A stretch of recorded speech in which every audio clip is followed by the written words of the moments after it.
Well, for implementing all of these things, they need acceptance from people, for sure. They cannot force it. And for that, they need indoctrination. Let's roll next clip.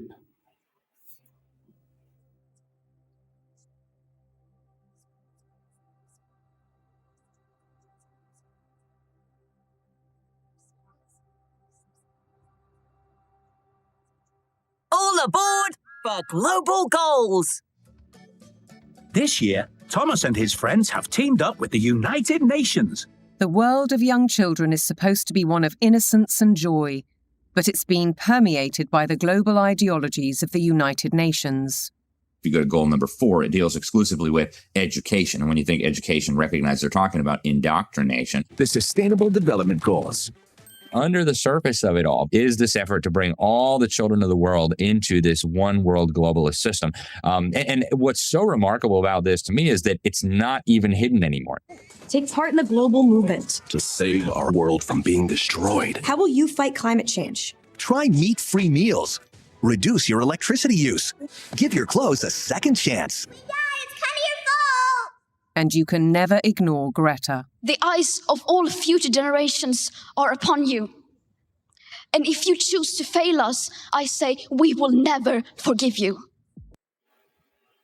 Lenin said, give me one generation of youth and I will transform whole world.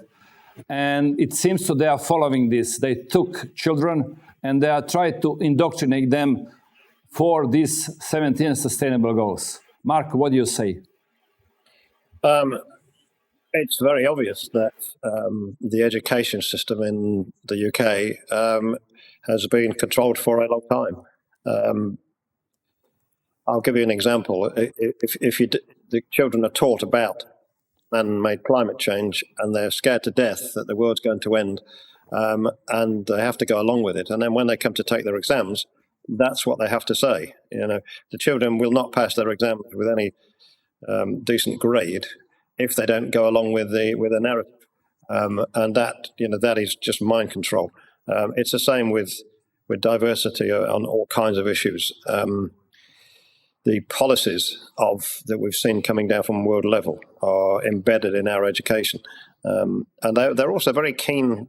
It seems to me to cut parents out. You know, they're very keen to say that you should learn at school and don't listen to what your parents tell you, and they try to cut out that critical thinking.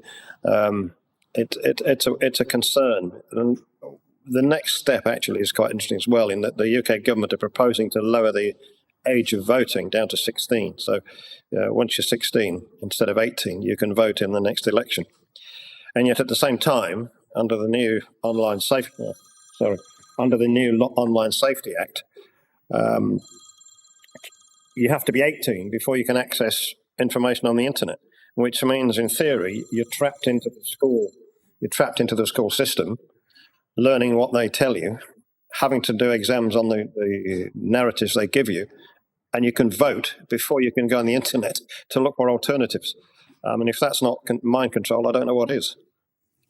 Philip, is this a woke agenda, exactly woke ideology, part of this indoctrination of children? Because in this UN proposed documents for education, they are talking a lot about this woke ideology.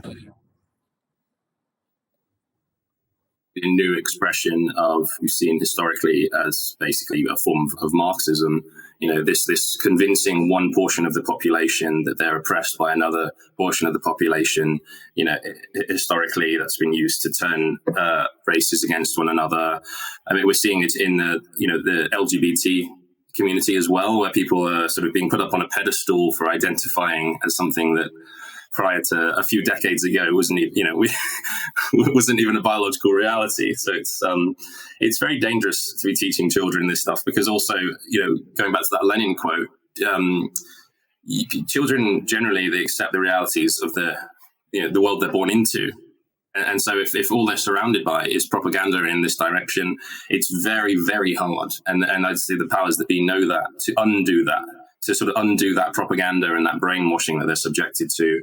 And it's been ramped up a lot since the days that you or I or Mark were in school. You know, I think there's propaganda littered throughout the school curriculum with the intention of creating what they call global citizens, people that are very much in line with the groupthink of organizations like the United Nations.